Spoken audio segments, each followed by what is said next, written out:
আসসালামু আলাইকুম আরহামতুল্লাহি আবরাকাতু। প্রিয় ভিউয়ার্স, আজকে আমি আপনাদেরকে একটা নতুন ধানের জাতের সাথে পরিচয় করে দেওয়ার উদ্দেশ্যে নিয়ে আসছি। আপনি দেখতে পাচ্ছেন আমার পিছনে সুবিশাল ধানের মাঠ।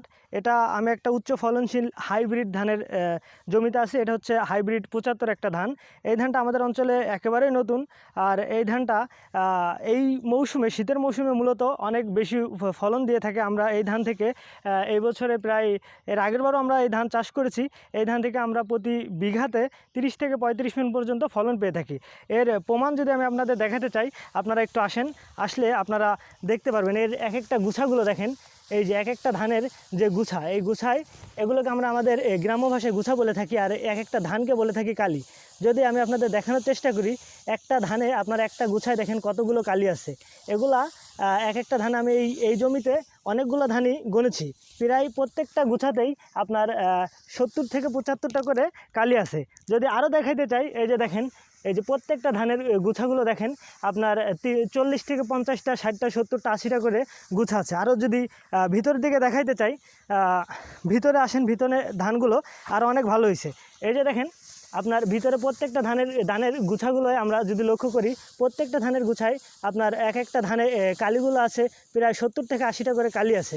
এটাই মূলত এর মূল কারিশমা। এই কারিশমার জন্য এই ধানটা আপনার প্রতি বিঘাতে আমরা 30 থেকে 35 মণ পর্যন্ত পাই এই মৌসুমে। যদি আমি আমার এই পাশে আরেকটা ধানের জমি আছে, যদি আপনাদের লক্ষ্য করেন, আপনাদের দেখাই।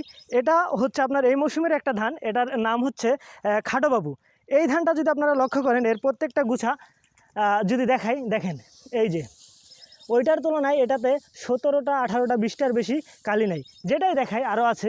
এই যে দেখেন, আরও গুছা আছে। এগুলো প্রত্যেকটা গুছাতে আপনার কোনোটায় 8টা, 10টা, সর্বোচ্চ এগুলাই আছে 17 থেকে 18টা। এর বেশি কোনো এই জমিতে এর বেশি কোনো ধানের গুছা নাই। আর এই যে এই ধানটা দেখেন, এই ধানে অনেক বেশি গুছা এবং কালি হওয়ার কারণে এই ধানের ফলন অনেক বেশি। আমাদের চুয়াডাঙ্গা জেলার কৃষক বা আমাদের চুয়াডাঙ্গা জেলার সকল কৃষকরাই এই ধানটার উপরেও বেশি প্রাধান্য দিচ্ছে এই বছরে।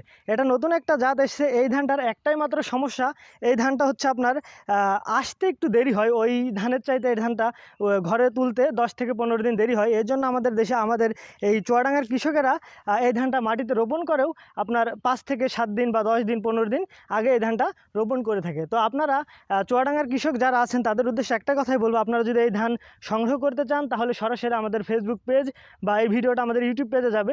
আপনারা সেখান থেকে যোগাযোগ করে আমাদের কাছ থেকে এই ধান সংগ্রহ করতে পারেন, বা আপনারা সরাসরি আমাদের এখানে এসে আমাদের সাথে যোগাযোগ করে আমাদের এখানে এসে দেখে তারপর আপনারা ধান নিতে পারেন। ধানের চারা বা ধানের বীজ আপনারা নিতে পারেন। এছাড়া সারা দেশে আমরা কুরিয়ারের মাধ্যমে ডেলিভারি করে দিয়ে থাকবো এই ধানের বীজ, ইনশাআল্লাহ। তো আজকের ভিডিও আমরা এখানেই শেষ করছি। আসসালামু আলাইকুম আ রহমতুল্লাহি আ বারাকাতুহু।